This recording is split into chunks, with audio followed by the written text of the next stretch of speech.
Eastern on the Sire Studios Digital Network. But tonight, we are live on the Patreon feed, patreon.com/Secrets of the Sire, and we are live at Funny Business in Nyack, New York. We are doing some really great things. We got some amazing guests. I am your host, Michael Dolce.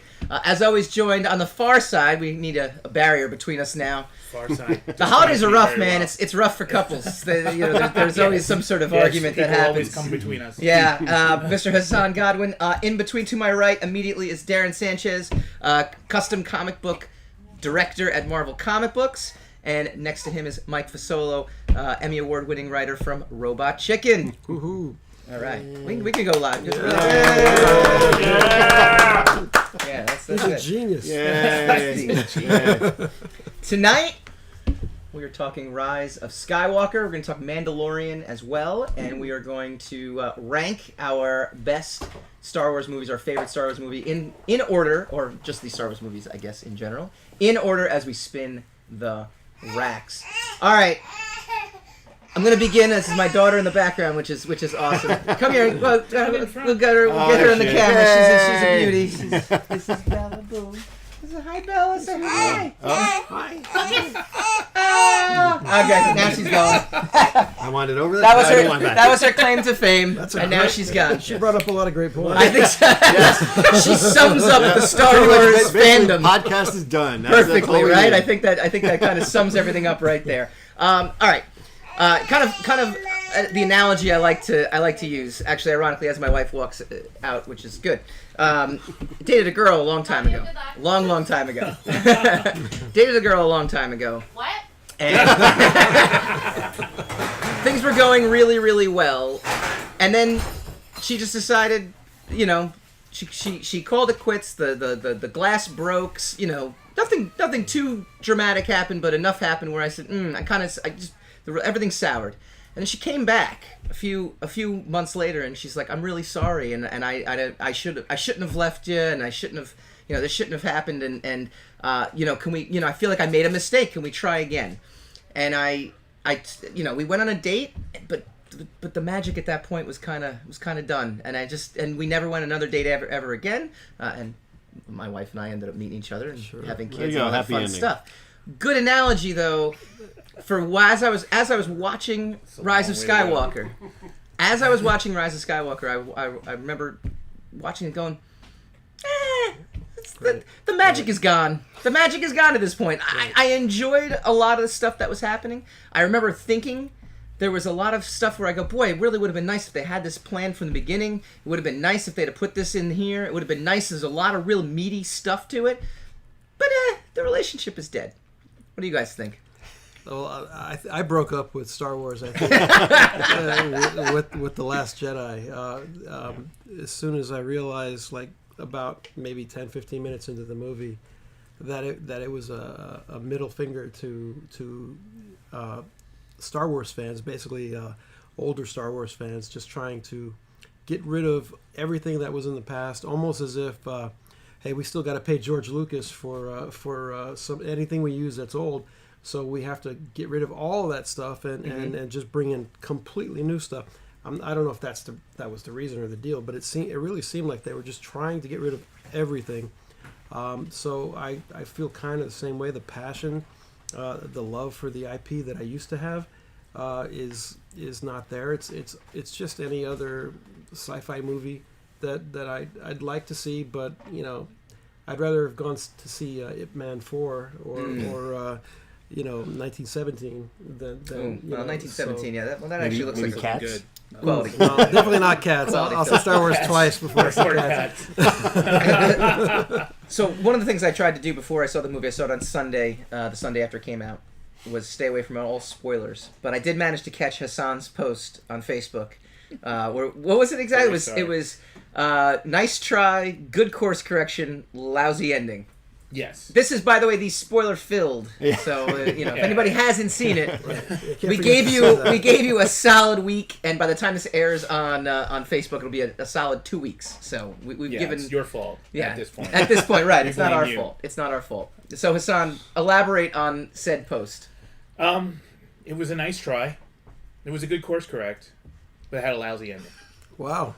Well said. That pretty much sums it up. That do it. I don't know filled in how all to the do it. gaps, Genius. right? So when I use the word elaborate, I would like you to embellish upon that. It was a better film than the last film. Yes. It was wonderful visual spectacle. You know. Yeah. The story made absolutely no sense, but that's consistent with these three. It was consistently bad. Yes, it was consistently In that bad. regard. In that regard, I think it was better intended. Yes. That they tried to fix some stuff. They did, yeah. All the stuff they threw in to fix the problems with the last one was Right. a good attempt. It Right, didn't but really it's follow not- through and everything, but I think- think what they did there was... I think the biggest tragedy is those characters are really great together. And Yes. this is the first time we got to see them together. Yeah. And this will be the last time we ever see them together. Yeah. Oh yes. Yes. So you know, Well, like if we're lucky. Yeah. some of us There are. will be Some more. of us are more bitter than others. But I'm not even mad anymore because I mean I got off the train at The Force Awakens. Mm-hmm. So I mean as decent a movie as that was. Well, It was- I wanted to like Force Awakens. I remember when we all went together to go, the whole Marvel office went to go see Force Awakens. I was excited. I wanted to like Force Awakens.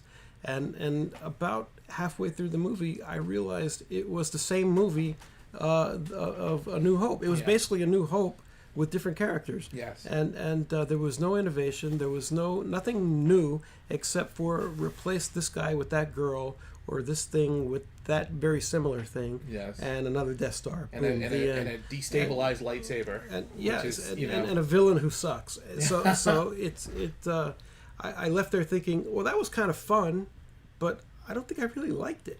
And after like a day or two, I began to think more about it, and I really it starts to really come didn't apart. like I it. don't know, but compared to the other ones, Force Awakens was great. Yeah. Oh It had yeah. a nice, solid story, you know, even though it was A New Hope. Yeah. It It's a followed it. rousing review, by the way. But it was yeah, well, yes, It was compared a to the bad others. New Hope too. in my Compared to that other girl I Yes. dated. The one who keyed my car. The wife is gone. I'm good. Darren's wife is here, so you gotta be careful. You're still being recorded though. Mike's This too. is what you guys never figure out. The camera is It's on. always rolling. Always rolling. No, I think one of the major things that hurt this whole trilogy too was a lack of a solid villain, because Kylo Ren is supposed to be the villain, but they rush his whole And they keep treating him like a hero. Yes. Like everybody keeps Yeah. treating him like He he's the hero. flip-flops, Yeah. Yes. And he's the most compelling character. I mean, I hear a lot of people say he's the Well, most compelling Adam character Driver is out the of- best actor in this. Absolutely. In this, and he is a But compelling. then He's you compelling shouldn't to have cast watch. him as your villain. Like, if he's the only one who's gonna, if he's sucking all the oxygen out of the room, then he's not. He's a bad mix with the other characters that you've brought in. Because if he's making them all look, one dimensional. Well, Then that's- he's the most flawed character, so I think if he would have been the hero at the end, it would have been the most familiar hero's journey that we're used to seeing on screen. Especially with Star Wars. Instead of coming out as a super overpowered character and then maintaining that line throughout the entire movie. I mean, that's just like screenwriting kind of stuff. Yeah. But the character of Kylo is definitely the best character in And that's too bad. You're Because right. they didn't give him much to do other than to be angsty. Right. They didn't explain Yeah, yeah. anything about him other than he felt that he was wronged. Someone and once that- said he'd make the perfect Anakin. Like he would have actually, like his character was like the perfect Anakin character if they'd Anakin actually had was done the it. perfect Anakin. If they had was- done I it. like that. If We they got had a done it. prequel hater, so I think gotta deal Finn with it. actually Finn could have been a really interesting Yeah, character. the first movie. But they decided to do absolutely nothing with him. Just he became sidekick and go after this this MacGuffin that you don't really need, and that was so subplot, and turns out none of that mattered. Okay, now back to this, and I think that was a big problem with the whole trilogy in general. So Yeah, it's a metaphor. Finn's like a metaphor for the entire for all the missed opportunities of that entire trilogy. Right. Yeah. In general. Yeah. I mean, Well, even to the point where supposedly he's like force sensitive. Right, which But they is supposed they to be a don't big even deal. give you the satisfaction of telling you that in the film. You know, unless But- you can take down a whole fleet you're not force sensitive, Right. So it's No, yeah, that's the other. They overpowered the Force so badly in these movies. They changed all the rules, which bothered me a lot. It basically made. Well, they changed it without really giving you an adequate explanation as to, well, we just never knew you could do this before. Right. It's like, well, and then that's what all the fans are doing. All the fans are compensating by just claiming, well, these guys are, really powerful. Like all the other characters, Obi-Wan and Anakin and Yoda, they didn't hold a candle to these characters, and that's why they could do these amazing like things. Yoda had to break a sweat to raise the X-wing out of the swamp, but she can do it without. I don't get ghosts being able to move things, But yeah, and you capture think and catch yeah. objects and summon lightning. The Force Ghost should have been able just to take down the First Order on their own. Right. All by Yoda, themselves. have Yoda and Right. Luke and Obi-Wan Right. come back and just zap everybody, and it would have been done. Like those are one of those little tiny details that they just kind of like. Yeah. If we Wouldn't this be cool if we did this? Wouldn't the audience love this if they saw Luke lifting his lightsaber out of the water? Sure. Wouldn't they love that? Well, doesn't that break canon? Nah, you're fired. You get out. You don't understand what Disney is after here. This makes our story easier, so we're Yes. going to do it. Yes. So we're on the angsty trail. We're on the down trail. That That being said, Darren hates these movies. that being said, there was actually a lot to like in Rise of No, Skywalker, there right, Mike? Yes, there was. I enjoyed. I mean, it was one of those. It was a fun ride. I mean, Right. you were watching it. Going, you were watching it going through. One of Going, them. there's some problems with it, of course, as there are with all the movies. But this was one of those movies that you sat down and you enjoyed with the characters what they were doing. You could tell they tried in an honest way to do a movie that paid the kind of respect that the Star Wars kind of deserves, but it was already too far gone from what Rian Johnson did in the second movie. Yeah, but I mean, you watch It's JJ's The Last fault, Jedi, in my and you opinion. hated it the entire way through. But this for one moment when Luke emerged from the smoke and was still there. yes, that was That was the best part of the movie, Very and then cool. they took that away from you. So, Yep. no, it was just a ghost. That's not it. It was just fun to watch these characters do their thing. I'm trying to remember watching The Last Jedi for the first time, and that I refuse to watch it again. Actually, like, I really same do. with me. And I 10 or and it's- 15 minutes in, that sinking feeling you get, like, oh no, This is not going to go Oh, yeah. well. this is bad. Well, I started forget 10, 15 minutes. Like it was the opening credits of The Last Jedi. I'm sitting there going like, what do you mean they're on the run? Like they just blew up their Death Star. How did these guys mobilize their forces who were on the Death Star they just blew up? How come there's only 6 guys in the Resistance? Right, like all of a sudden Like they had a whole right. they had a whole army. They had a whole base full of people in the movie just Well, 15 minutes earlier. Yeah, I know. I know. Where did all those guys It's a go? big galaxy. Yeah, they all died in those bombers. They all got spread out, yes. They filled out those bombers with half the Resistance, and that was it. The kamikaze. Yeah, yeah. the really slow space bombers that are completely tactically useless for any military situation you could ever think of. Like it was like, oh, we'll get these really slow, ponderous, they look non-aerodynamic looking things. Do you guys remember the game The Force Unleashed? Did you ever play that? Yes. You had to build up force powers, and there's a menu of the different force powers like force pull, force push, and force crush, and things like that. They didn't have like force Skype. And those kind of things. But again, I think all these things, though, all these innovations that we're talking about in terms of being able to force Skype or whatever you want to call it, I like Zoom. We're a Zoom. We're a Zoom. We're a Zoom. Force Zoom. Yeah. But all that stuff would be great if they had that plan from the beginning. If they had planted those seeds. I mean, I always actually argued that Last Jedi would make a great third movie because it was wrapping up all these things from this movie we never saw before it. And if they had put that movie in between, it might have actually had some sort of weight to it.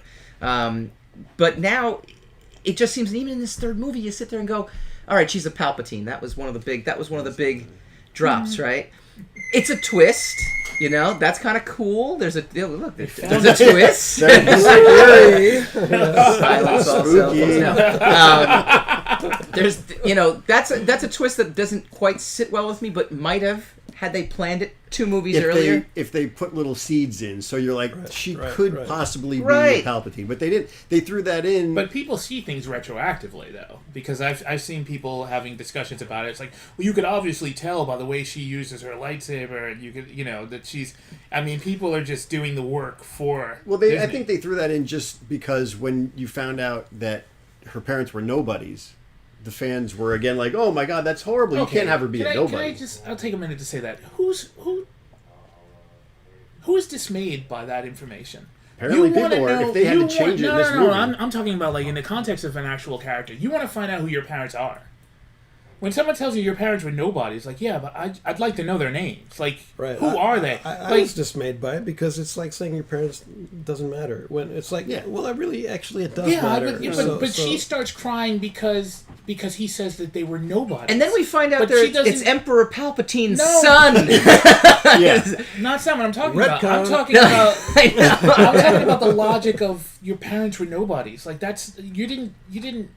You're not on a mission to find your parents because you think they're famous. Right. You're on a mission to find your parents because you want to know who your parents are. Right. Well, even so, like when someone says, "Oh, when someone conveys to you your parents were not celebrities," and you start crying, then you weren't really after knowing who your parents were. Unless your last name's Kardashian. You were hoping you were going to catch a check somewhere. You were going to inherit an estate or something like that. Her parents were Emperor Palpatine's son. They're the biggest celebrities you could possibly have. She gets a whole empire now. Kylo Ren, right, exactly. She's like, damn, how did I get... But she decided not to keep that name. That's right. In the end. So, which doesn't make sense. As much as Han Solo's Force Ghost doesn't make sense. Well, he didn't even have any Force Ghosts. He was a memory. He was a memory. He wasn't a Force Ghost. He was a memory. And they said it. They fed you that line just so you'd know. Yeah. Like, yeah. How are you here? I'm a memory. Yeah. Oh, no. Cool, because he can't Force Ghost, but he might as well, because everyone can at this point, right? Supposedly it doesn't matter. That was Leia. It was supposed to be right. I know. Let's talk about one good thing they did was actually which was intersplicing the Leia scenes. I thought it was actually pretty well done, considering she's dead. Yeah, you couldn't tell she was dead. No, they actually did a decent job. Which I guess you did a good job. If someone is dead and they seem alive, there you go. Your special effects kind of work. That guy got hired again, as opposed to Harvey who got fired. He got his job back. Yeah. Something else I thought was actually pretty cool in this movie too was the scenes of Luke and Leia training. That was a little. I like the idea that Luke trained her after the fact. Well, I think that was another thing I think they threw in just because of how she could suddenly survive in space when no one else could. Right. So they're like, oh, we have to make sure that she's trained in the Force. Right.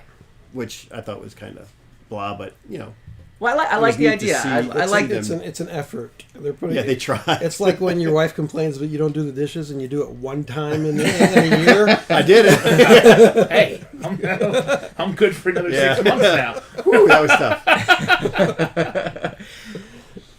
I'm reaching for some positives from this movie. Come on, I didn't walk out not liking it. Yes, that was the thing. I walked out. I enjoyed the movie. Right? It wasn't like in Last Jedi. You walked out thinking this is terrible. Yeah.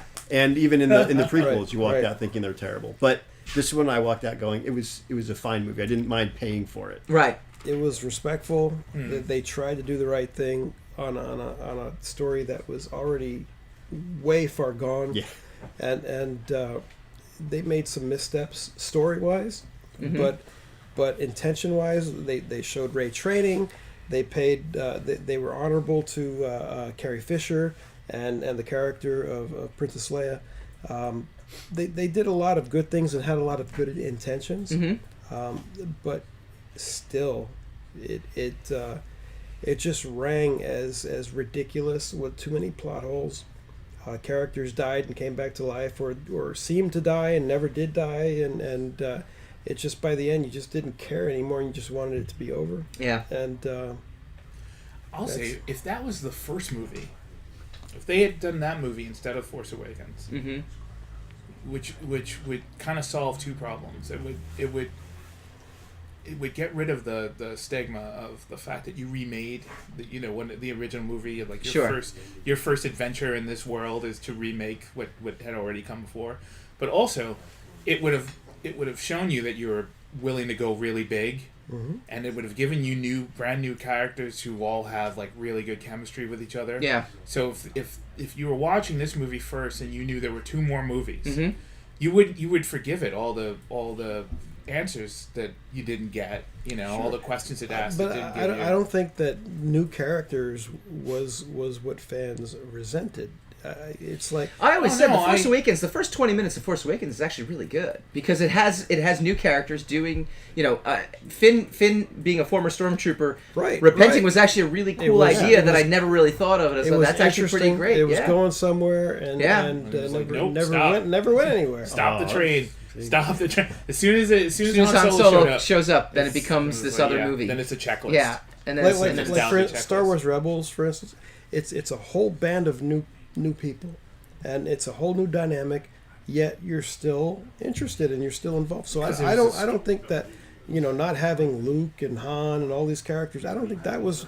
I think fans were really wanting to go there and like the movie, and it turned out to not be anything like what they hoped it would be, which is not necessarily bad, but when it's just not a good movie, and then to call the people who didn't like it toxic fans, I think that really kind of amplified the fact that they made a bad movie and then they blamed the fans for not liking it. Isn't that the way that it is though nowadays in all aspects of creativity? I feel like when it's you just don't get it. This isn't for you. Or I mean, there is such a thing as toxic fans, but I feel like most people went in there wanting to love it. Yeah. I don't see anybody that didn't. And the one good thing about Last Jedi is it separated the quote unquote toxic fans from like the real problematic fans. I mean, I think that's where you can sit there and say, when people are chasing celebrities off social media just because they're in it. Like, okay, you're kind of a dick. You're over there. Have you ever gone on Twitter or Facebook to say, this movie sucks, I hate this movie, or you follow? Don't tell Fabian, any of the actors. That's what Fabian does. Apparently Hassan does it. Fabian has a lot of time on his hands. You've been following me on social media. Let me ask this, and we'll wrap the review up with this one question though. Did this last movie save the franchise? I know Hassan hates saying this, but in terms of the divisiveness of Last Jedi, did it save it to the point where you could go into a new trilogy, because a new trilogy is coming in 2 years, with I didn't know that. some sort of optimism? Mike?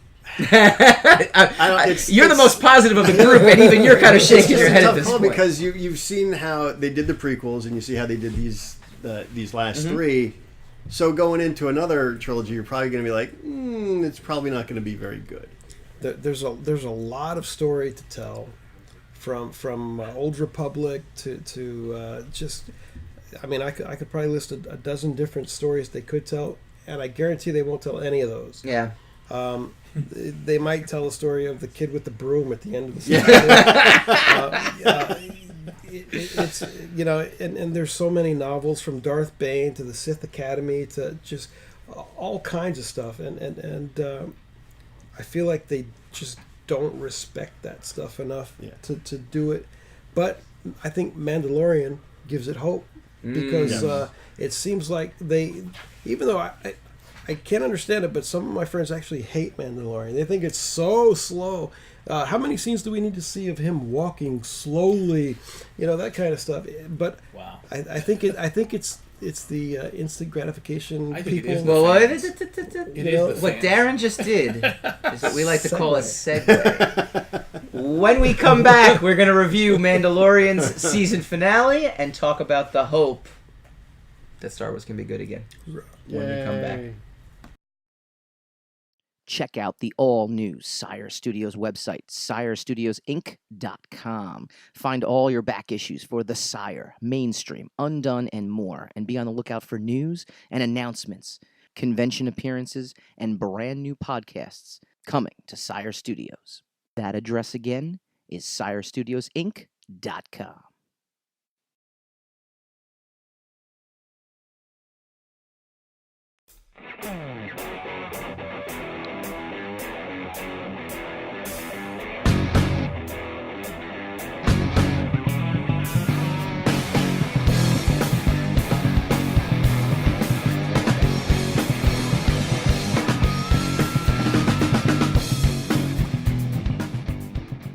That's my story. I'm sticking to it. Welcome back to Secrets of the Sire, talking comics, movies, TV, and pop culture every Wednesday night, 8 p.m. Eastern. Today, on a Saturday night special, we are doing a live podcast from Funny Business in Nyack, New York, joined by many of our friends in the business, Darren Sanchez, Mike Fasolo, and as always, Hassan Godwin. All right, we are jumping to... Not Emmy award-winning Hassan Godwin.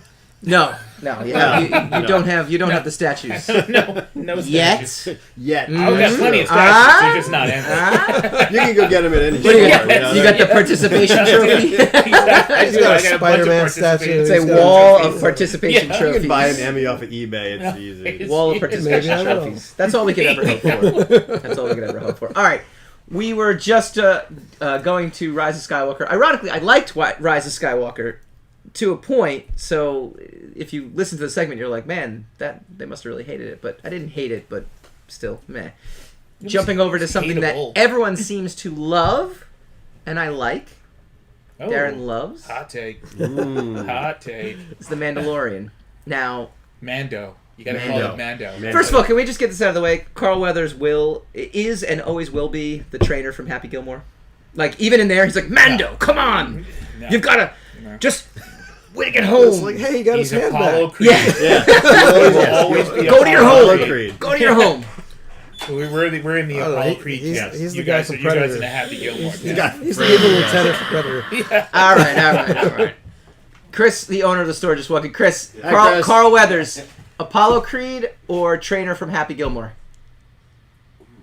I didn't even throw the third option, which is guy who gets his arm blown off. Apollo Creed. Or guy who gets his arm blown off in Predator. We haven't got They already got a meme about it when Mando says that Mandalorians aren't a race, they're a creed. And then there's a meme of Carl Weathers like it's a fantastic meme. Creed. As memes go. Go to your home. It's a good meme as memes go. Go to your home. I like he says do the crazy hands thing. And then the Baby waves out. Yeah, baby. All right, so Darren, you kicked us off with the segue last segment. Yes. What is He your shut us overall out. take? Tell me everything you feel and you think about this thing in 5 minutes. No. See? What do you think about it? I think Hassan should actually tell us what he thinks because he didn't get to talk about What do that. I think about the Mandalorian? The less he talks, Mando. Yeah, the better about it Mando. shows. He just gives these stares through the glasses. Yes, through the glasses. That's all it is. I wear the glasses so no one can see me roll my eyes. It's hard to cry when you're running around. I actually like the Mandalorian. I'm happy that everybody loves this show, even if I don't 100% understand why everyone loves this show so much. I can't disagree. Although I do understand that they're so starved for something that they can love that's Right. not going to offend them on so many I think that's valid. various Yeah. levels.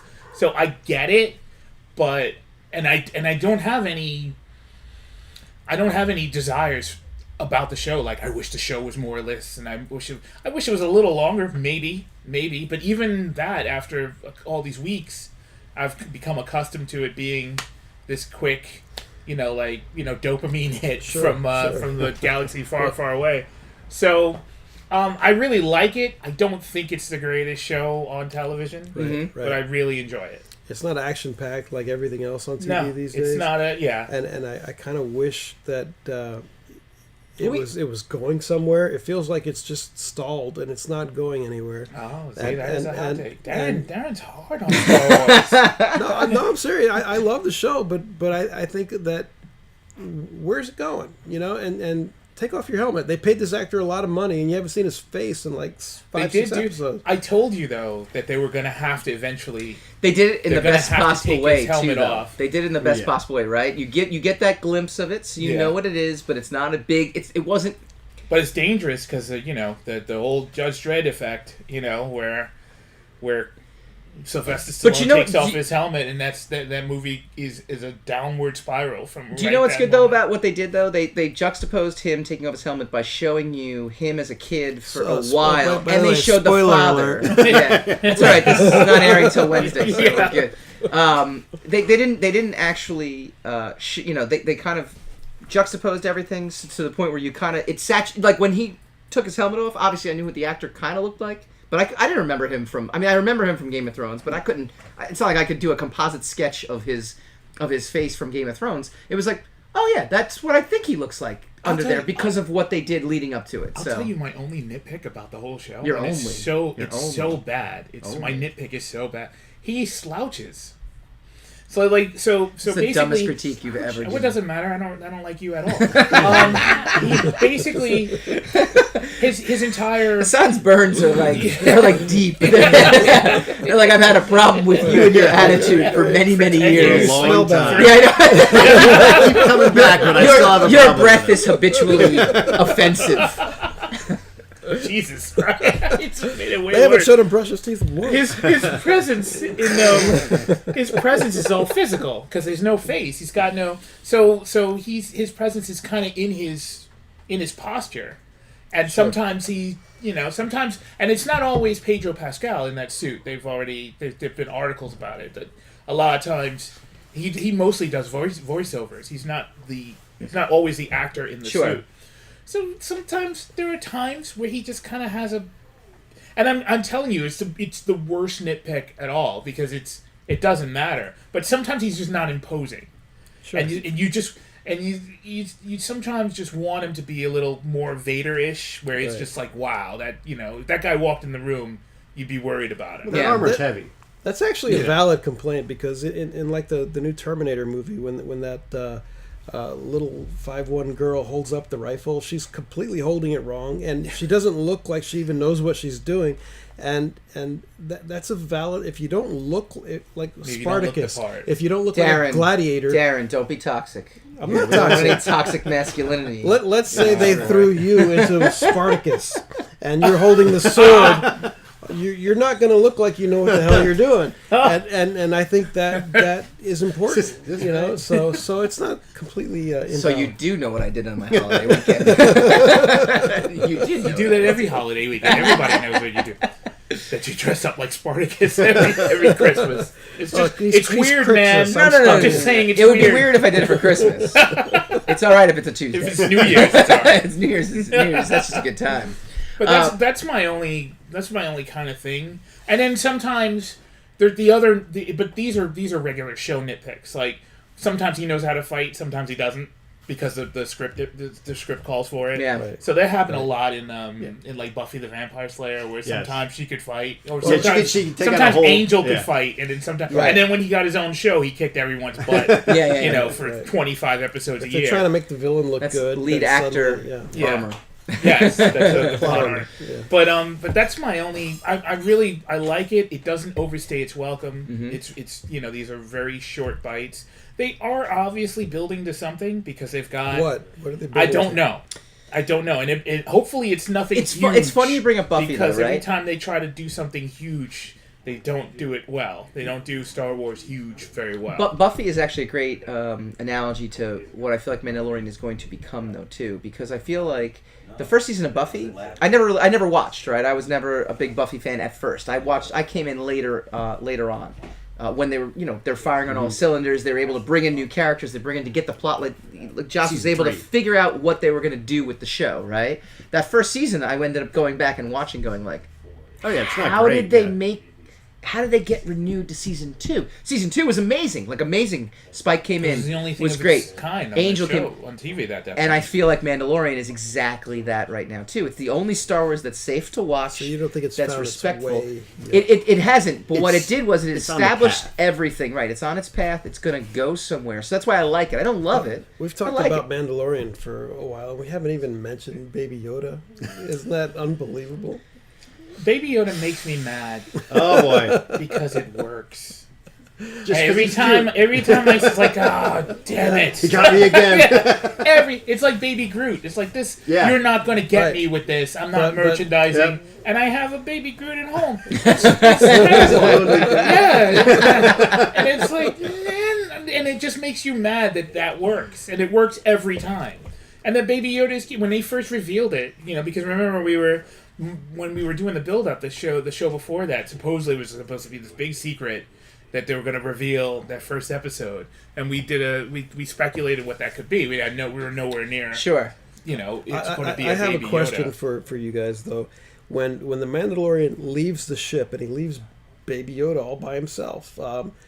Is he leaving a baby by himself, or is he leaving a 50-year-old baby 50-year-old baby by himself? Because one would be completely irresponsible, and the other one, you know, there are moments. He's a pretty good kid. I mean, even when they put him in that in the little, but there are moments where he just completely, like, for lack of, excuse my language, he completely fucks off and leaves a baby like alone on a bed. Well, you I just met you. Can you watch my baby? Yeah, it's like well, when they told him he's 50 years old, he's probably like, he can take care of himself. Yeah, right. No, he also had that dope droid there. I mean, he was like, the IG was. Well, he did catch and eat the frog by himself. Yes, so he's he capable of he sustaining. murdered the heck out of that frog. I was a little upset that they killed Taika Waititi at the end there. Yeah, well, they already killed Nick Nolte. They killed Nick Nolte. That was a noble sacrifice, though. I felt like that was perfect. I was sad to see him go. Yeah. He was a great character. Yeah, that was... But you know what? That was like one of those... I feel it. That's good. I'm glad you did... it sucks that he's gone because I cared about him kind of moments. But that's good that you cared about him. Yeah, no, exactly. So, I cared about IG also, but I'm like, no, there's so much potential. Look at that thing can spin around and shoot things like it's unbelievable. Get another one. Right. Yeah. Well, the IG unit was great, except in the last episode, his job was to protect the baby. And what he did was drive right into the middle of the town I didn't understand where all the stormtroopers I did were. not understand that part in the finale. He had to get into Act 2. So it was very important. I know. He had to drive right into Act 2. I had to drive right into Act 2. Yeah, and I loved also how they had the entire stormtrooper contingent down there surrounding the store, the whatever they were in, and they're like, cantina. We'll give you till nightfall. Yeah, surrender. I know, It's like, come on. I know. They could have just walked right in. I know. Especially when they knew they were trying to blow a hole in the vent. Yeah. Where they got, like, Gideon's out there, like, I know you're trying to escape because you know you're effed. So, like, I'm going to give you 24 hours to figure out how to get out of this. That's the screenwriter saying, I need a ticking clock. Well, there's little things like that in every episode. Like the one when they were on the planet and they taught the villagers how to fight in 10 minutes. How to fight all the villagers are very easy to train. Well, especially with their pointy sticks against ladies. Probably like 8 minutes more than they needed. I need a montage.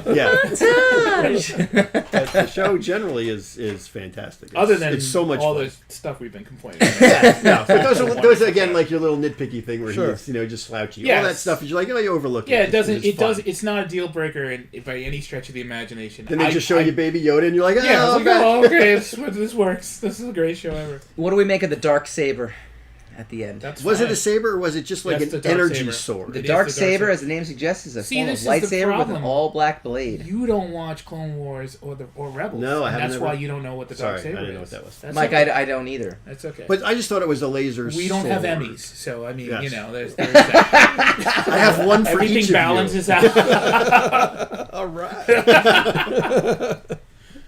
But it is actually a lightsaber. The dark saber, yes, it is. It was a lightsaber made by a Mandalorian Jedi. Which and that's might why it stays with the Mandalorians. It was on Mandalore. It was a big. There's a big deal made about it in the Clone Wars cartoon, and it's kind of brought back in Rebels, but it's not. Is he a Jedi? The guy that had it, I can't remember his name. No, Gideon. No, he just has it. The saber now represents power over Mandalorians. Like it's like Excalibur. It's from generations ago. Yes, like Excalibur. Mm-hmm. It's from like maybe the old Republic or something like that. And the Jedi who made it was a Mandalorian, and I think he got kicked out of the Jedi Order for making that saber. But if I remember the lore correctly, or he made it after he was kicked out. Someone of those days. Or he was kicked out of the Mandalorians for being a Jedi. One of the. Yeah, there's a lot of kicking out. There's a lot of these ideologies. Everything are conflicting. They don't work with one another. But that's what that's. So that was huge fan service when he cut his way out of the. I just like between Rise of Skywalker and this episode, and like I think an episode of Resistance. Obviously, it's really easy to survive a crash in a TIE fighter. Oh, yeah. You just walk in, not even a scratch, nothing. Woof, that was close. The Empire has good airbags. He's like Launchpad McQuack in that thing. Yeah. It just always walks away. It stands to reason because a TIE fighter is so easy to destroy. As Han Solo accidentally destroyed hundreds of them in the original trilogy. Right. Sure. So obviously they've got to up the safety specs on that thing so that the like the safety inspector. the Empire's just losing. Just like he's got a stack of papers. It's like incident report. He's like, damn it. We got to do something about this. Fellas. This is the Empire. Eventually, there's going to be oversight. Yeah. It's not going to happen in about 10 years from now. A lot of bureaucracy. Someone's going to know what to say. For this. Yeah. This one comes from my frequent collaborator, James Massia. How come there's always so many desert planets, apparently? Every planet in Mandalorian. Cheap to film on. Yes.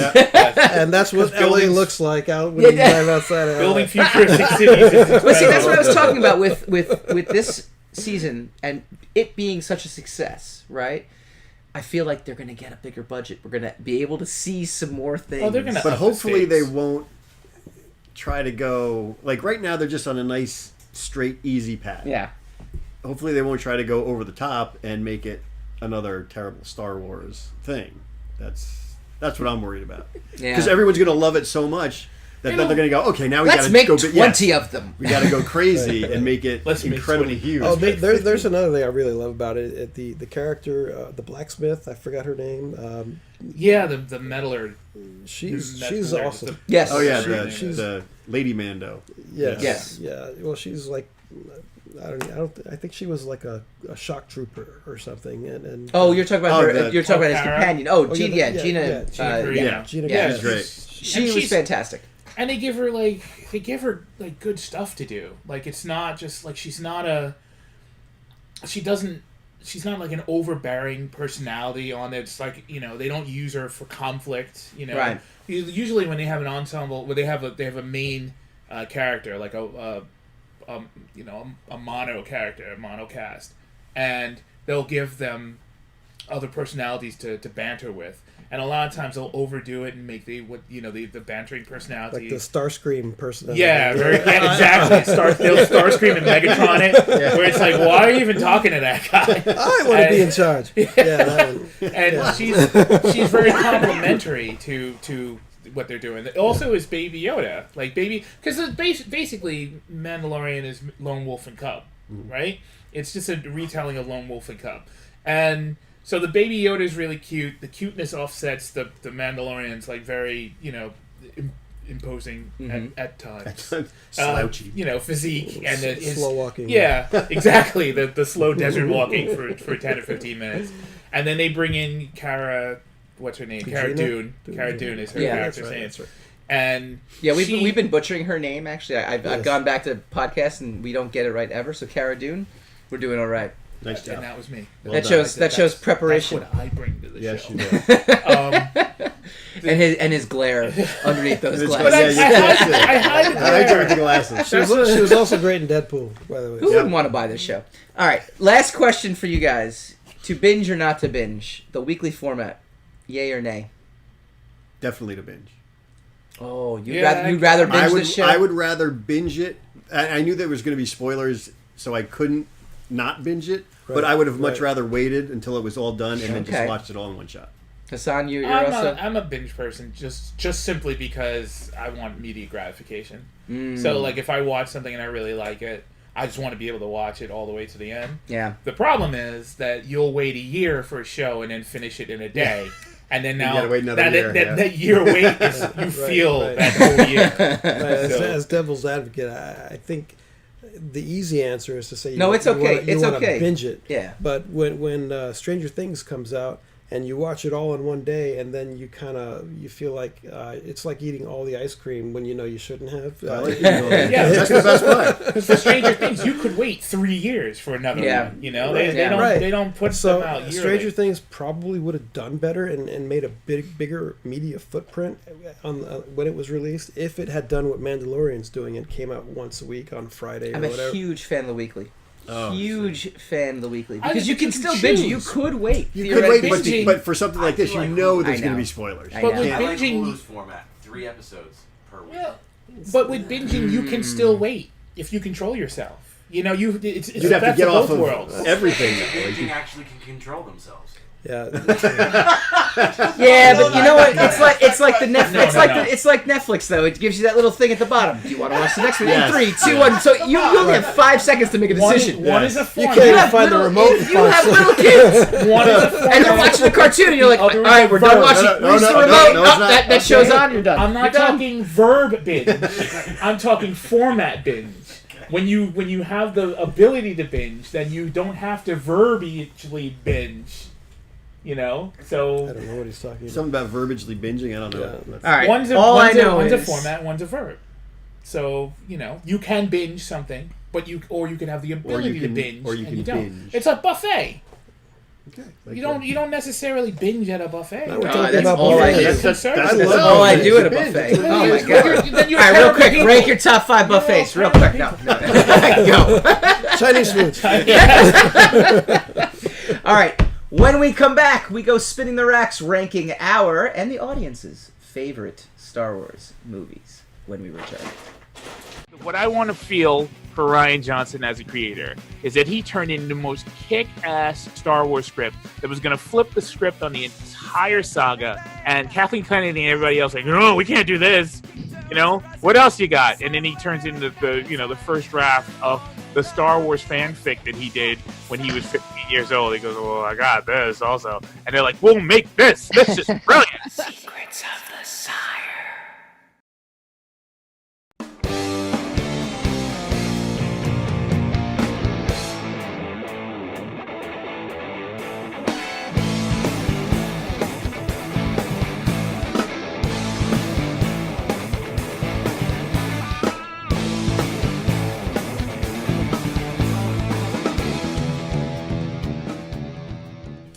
We do this every week. We go spinning the racks. Spin a rack, spin that rack. Sorry. All right, I want to thank We'll do that. Chris and Funny Business for hosting us as they've done now. Thanks, It's our Chris. third occasion here. I Thanks, want to thank Chris. our guests, Darren Sanchez and Mike Vasola. I want to thank Hassan for just being you. cranky. Just being you. Yes. And- I often and- get thanked for being And this is me. a happy new year to everyone out there because this is actually showing on New Year's Day. I just realized that's Happy my New fault. Year. What's Those that? sounds are my phone. Oh, I'm like, look who's at the you. jerk? Yeah, silence your phone. Well, now it's too late to turn it off. You might as well just leave it on. I want to thank our devoted audience. They're in there. Woo! Yay. Devoted Audience. audience. I just Woo! showed you. I Thank just showed you on the credit again. Well, it's holiday. It's a holiday weekend, but it was Thank it the was three wonderful. of you for coming. Well, we had 4 more, but 2 of them were my kids, and they were running around like they were- crazy. So, They were causing trouble. They were not satisfied with the pregame If you show. start crying, you gotta go. all right. Darren actually inspired this segment. He sent me, and I have him here, List? his list of the top Star Wars movies. His top, but let's leave it. Give me your top 3. I'm trying And to audience, remember you my guys list. Think too. We're gonna come to you as well. I remember that A New Hope, I think, was the beginning of it all. It was innovative. It had heart, great characterization, and was just the movie that made everyone fall in love with Star Wars. So I think that has to be number 1.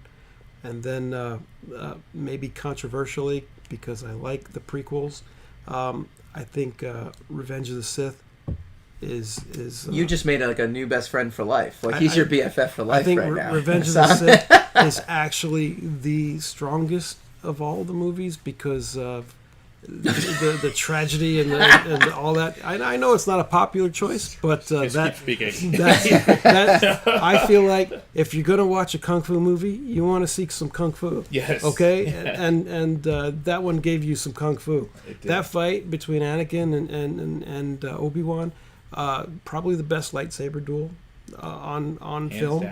down. They're Darth Maul. just that was okay, That fight was. but when he just stopped and said, "Here, slice me in half," that kind of ruined it for me. So, Please kill me. Right around now. but I do love that scene. That's just how it ended. I didn't like. So, and I don't remember what I put on my list as the Empire Strikes third Back. one. But yes, Empire Strikes Back. I know it's on the top of a lot of people's list, but to me, just it wasn't as good as the others, and I felt like it was okay. It was just okay. Mike, top 3. I'd have to go with Empire first, Mm-hmm. then A New Hope, and I might go out on a limb and say Force Awakens. How dare you? I like that you're just saying what you really think and not what people want to hear.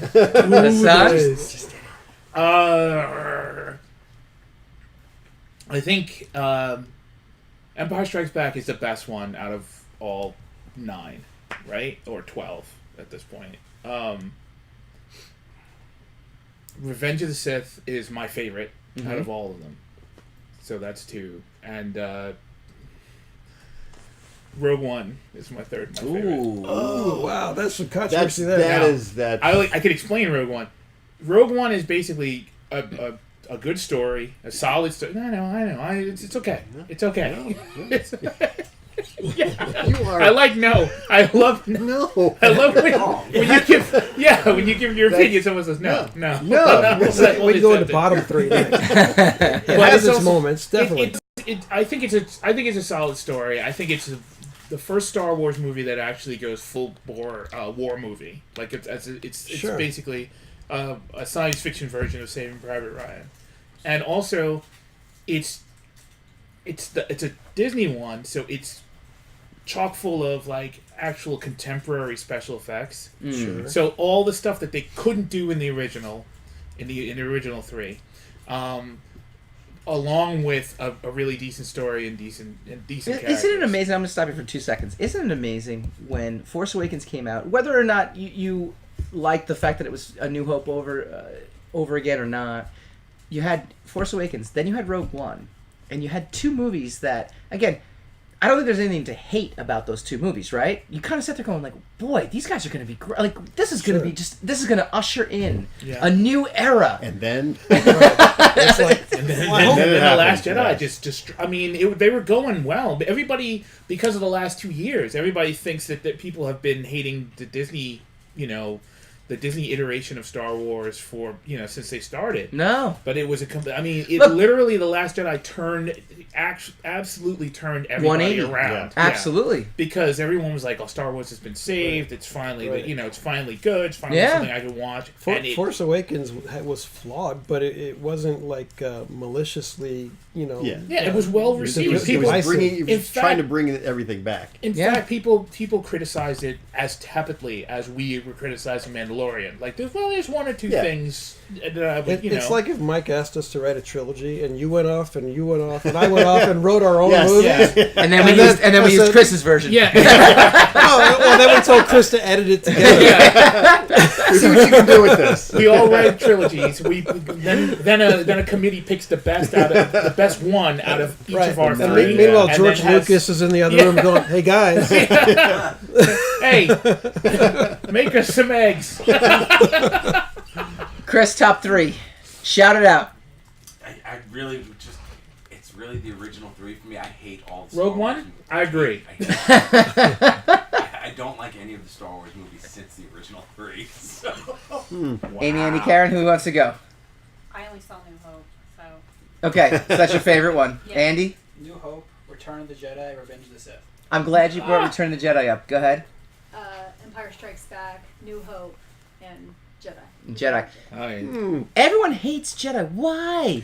It's the Ewoks that throws everybody. But it's like literally, it has the coolest first half of all the movies. That first half when he's fighting Jabba the Hutt is literally the coolest. That's the phenomenon I have discovered, because like everybody hates something, right? From any, and then the next iteration of Star Wars always makes everybody reconsider the last thing that they hated, and then it allows, I hate that more. It gives that thing a pass.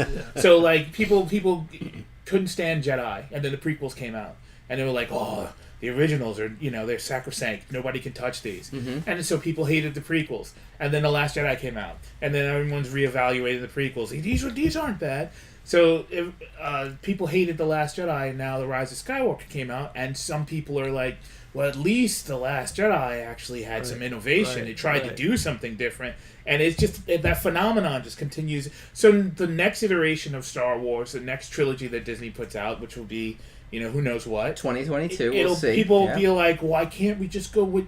Why couldn't they just continue with what we were doing? I feel like The Last Jedi is still the worst one, and the Rise of Skywalker. People are like, well, that was a little better. And so they're anxious to love it. Yeah. Because it was better and it was because there's had a little more heart, whereas the other ones had like zero heart or outright contempt.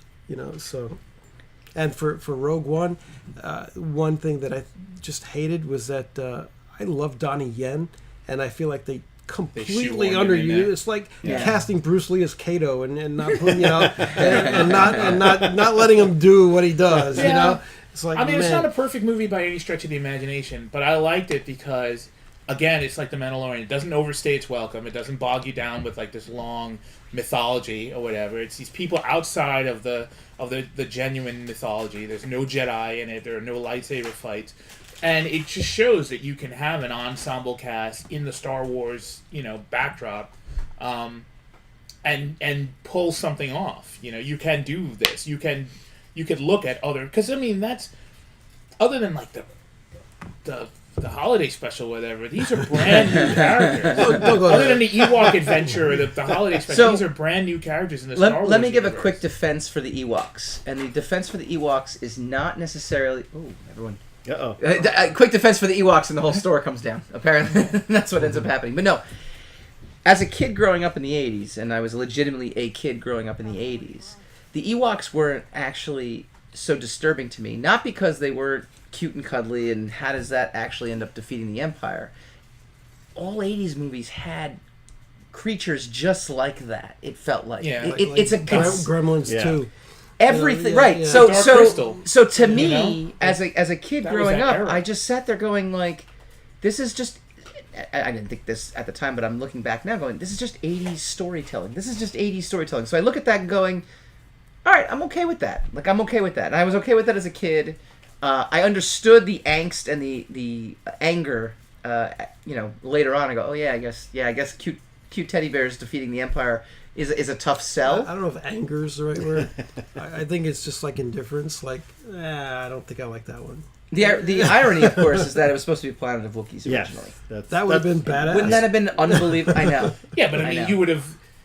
The Empire would have been expected to lose. It's an army of Chewbacca's throwing stormtroopers around. It would. I'm not saying it would have been bad. It wouldn't. No. I'm not deep breathing your reaction. I'm looking at that going like. The stormtroopers did overtake Kashyyyk a few movies later. They did, so. And it didn't. It almost doesn't really make any sense considering that the stormtroopers, the Wookiees were already in a militia. They were already armed to the teeth to fight the... We didn't mention in Mandalorian, though. Isn't it great that they keep referencing how bad stormtroopers are at shooting their guns?